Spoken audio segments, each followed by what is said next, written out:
अच्छा, ईद की तकबीरात कब कहना शुरू की जाएंगी? 1 ज़ुल्हिज्जा या 9 ज़ुल्हिज्जा को? बिल्कुल, 1 ज़ुल्हिज्जा के बारे में एक रिवायत है जो काना अबा हुरैरा व इब्न उमर रज़ियल्लाहु अन्हुमा युकब्बिरानी फिल अस्वाक़ इदा दखल अल अशर, जब वो दखल अल अशर होता था ना, पहला ही दिन आ जाता तो वो बाज़ारों में जाके अबू हुरैरा और इब्न उमर पढ़ते थे। ये हदीस साबित नहीं हो सकी इसकी सेहत। जो सही टाइम है ना तकबीरात ईद का, वो है 5 दिन।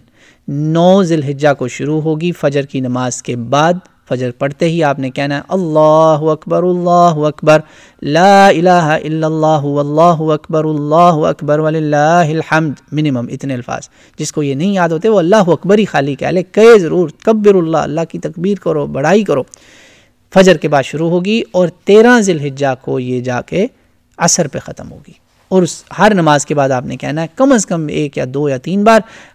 और चलते फिरते भी सारा दिन आप जब मौका मिले, अल्लाह ने जैसे कहा है कि वज़्कुरुल्लाह फ़ी अय्यामिन मादूदात लियज़्कुरु इस्मल्लाहि फ़ी अय्यामिन मालूमात अला मा रज़क़हुम मिन बहीमतिल अनआम, सूरतुल हज और सूरतुल बक़रा की आयत की रोशनी में हम 9 को शुरू करेंगे। सुन्नत रसूल से भी पता चलता है।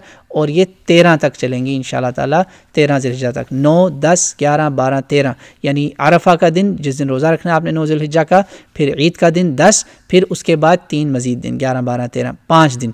जो लोग इसी से क़ियास करते हैं ना कि भाई अयाम तशरीक़ जो है वो 13 तक है तो कुर्बानी भी 13 तक करें, तो उनसे को भाई ये तकबीरात तो 9 से शुरू हो रही हैं, तो क्या कुर्बानी भी 9 से शुरू होगी?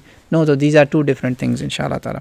तो उम्मीद है समझ में आ गई होगी कि इनका टाइम 9 से 13 है।